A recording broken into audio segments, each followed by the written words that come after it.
তো বন্ধুরা এর পরের স্টেপ হচ্ছে আপনাকে একটা কড়া নিতে হবে, যে কড়ার মধ্যে আপনি আলুটা ভাজবেন।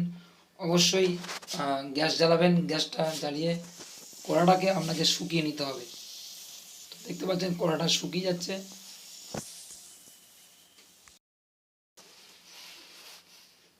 কড়াটা শুকিয়ে যাওয়ার পরে এরপরে একটু হালকা তেল নিয়ে নেবেন, যাতে তেলটা একটু হালকা মতো গরম হবে। গরম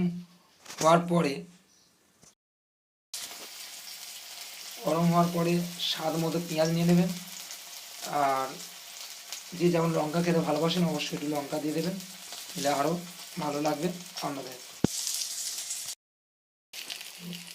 এরপরে পেঁয়াজটাকে হালকা করে ভেজে নেবেন, হালকা একটু লালচে টাইপের হয়ে আসবে, এবং লঙ্কাটাও সঙ্গে করে ভেজে নেবেন। এবং যারা অন্যান্য কিছু খেতে ভালোবাসেন অবশ্যই তার সঙ্গে দেবেন। বন্ধুরা, আমি আপনাদের আলু ভাজা দেখাচ্ছি কীভাবে শেখাতে হবে, শিখে আপনারা সহজে তৈরি করতে পারেন বাড়িতে।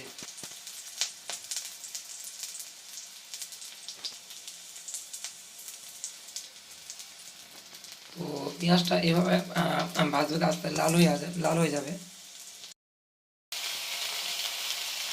তো বন্ধুরা, তারপর যেটা করতে হবে কি, দেখতে পাচ্ছেন যে একটা বাটির মধ্যে আলু কেটে রেখেছিলাম পরিষ্কার করে, সেই আলুটা আমাকে কড়ার মধ্যে ঢেলে দিতে হবে এবং তারপরে কিন্তু নাড়তে হবে।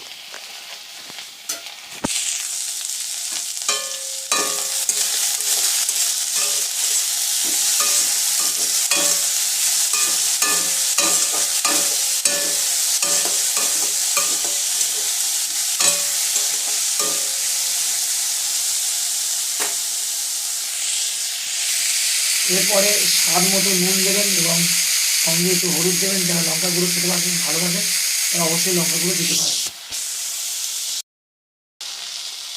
বন্ধুরা, দেখতে পাচ্ছেন আমি আলু ভাজার ওপর স্বাদ মতো নুন দিলাম এবং স্বাদ মতো হলুদও দিয়ে দিলাম, যেটা আপনাদের ভালো লাগবে। তারপরে আপনারা কী করুন, নাড়তে আরম্ভ করবেন।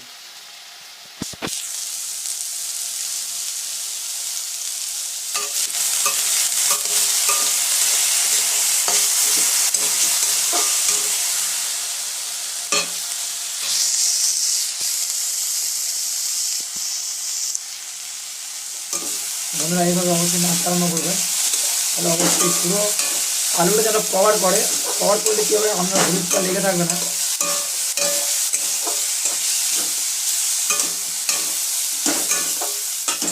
তো আমার একটু তেল হালকা মতো বেশি দেওয়া হয়েছে, তো এইভাবে চকচক করছে, আপনার একটু স্বাদ মতো তেলটাও দিয়ে দেবেন। তো আলু যাতে পুড়ে না যায়, হালকা করে গ্যাসের উনুনটাও দিয়ে দেবেন। যারা গ্রামে করেন তো এইভাবে আপনারা করতে পারেন, আপনার উনুনের জালটা কমিয়ে দেবেন যাতে আলুটা যাতে পুড়ে না যায়।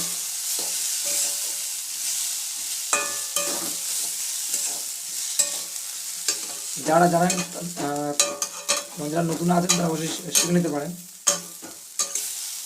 তো এরপরে ঢাকা দিয়ে নেবেন যাতে সিদ্ধ হয়ে যায় আলুটা। তো বন্ধুরা, দেখতে পাচ্ছ এরপরে আমি ঢাকা দিয়ে নিয়েছি। তো দেখবো কতক্ষণ বাদে সিদ্ধ হয়, তো সেটা আমি তোমাদের দেখাচ্ছি। আলু ভাজা কীভাবে করতে হয় সেটা আপনারা সহজে শিখে নিতে পারেন পদ্ধতিগতভাবে।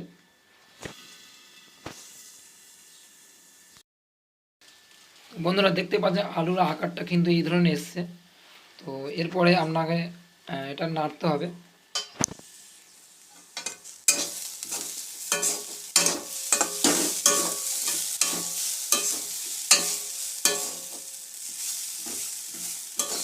যাতে নিচে না আটকে যায়, আটকে গেলে কিন্তু পুড়ে যাবে আলুটা। আর যারা পোড়া খেতে ভালোবাসেন তারা করতেও পারে।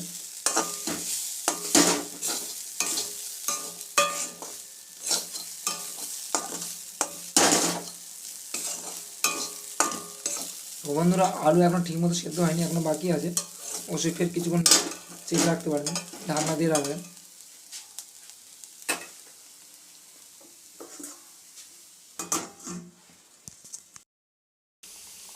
তো বন্ধুরা, দেখতে পাচ্ছ যেটা আলু ভাজাটা হয়ে গেছে, যেটা আপনারা সরাসরি দেখতে পাচ্ছেন। তো মা ও বোনদের বলবো যে আলু ভাজাটা দেখতে পাচ্ছেন সহজ হয়ে গেছে। তো এইভাবে আমাদের আলু ভাজা তৈরি করে নিতে হবে। নিজের টিফিন নিজে করে খেতে পারবেন। এটা টিফিনের জন্য অথবা যারা বিভিন্ন ভাজাভুজি খেতে ভালোবাসেন তারাও করতে পারেন। যারা ভাতের সঙ্গে আলু ভাজা তৈরি করেও খেতে পারেন। তো বন্ধুরা এইভাবে করতে হবে আমাদের আলু ভাজা, সবচেয়ে সহজ উপায়ে।